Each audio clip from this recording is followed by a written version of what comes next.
તમે જોઈ રહ્યા છો ઈટીવી ભારત. નજર કરીએ આજના મહત્વના સમાચારો ઉપર. કેરળના મુખ્યમંત્રી પિનરાઈ વિજયન દ્વારા સમગ્ર મંત્રીમંડળ સાથે જંતર મંતર ઉપર વિરોધ પ્રદર્શન. આર્થિક અન્યાય સામે દિલ્હીમાં વિરોધ પ્રદર્શન યોજાયું. રાહુલ ગાંધીની ભારત જોડો ન્યાય યાત્રા છત્તીસગઢમાં પહોંચી ગઈ છે. રેગલપાલીમાં ધ્વજ ફરકાવ્યા બાદ રાહુલ ગાંધીએ સામાન્ય સભાને પણ સંબોધી. પોલીસે ગ્રેટર નોઈડામાં દિલ્હી કૂચ કરવા ગયેલા કેટલાક ખેડૂતોની ધરપકડ કરી છે. અનેક સ્થળોએ મોટી સંખ્યામાં પોલીસ દળ તૈનાત કરવામાં આવ્યું.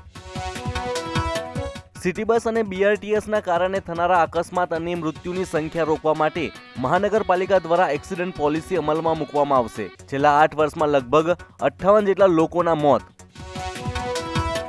દૂધમાં ભેળસેળ મામલે રાજકોટ ફૂડ વિભાગ દ્વારા 30થી વધુ ડેરીઓમાં તપાસ હાથ ધરાઈ.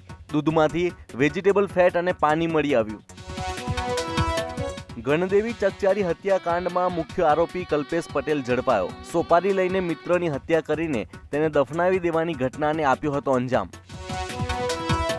રાજકોટના રામનાથ મહાદેવ મંદિરે દારૂના સોંગ ઉપર રીલ બનાવનાર આરોપીની ધરપકડ કરવામાં આવી. સોશિયલ મીડિયામાં વાયરલ થતા ઘણા ભક્તોની આસ્થાને ઠેસ પહોંચી.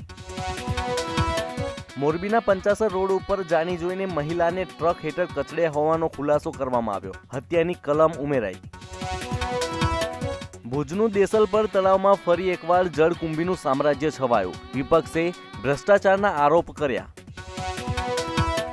માતા બનવા જઈ રહી છે યામી ગૌતમ. લગ્નના 3 વર્ષ બાદ આદિત્યના ઘરમાં ગુંજશે પહેલા બાળકની કિકિયારી. તો આ હતા આજના મહત્વના સમાચાર. વધુ માહિતી અને અપડેટ્સ માટે લોગિન કરો www.etvbharat.com.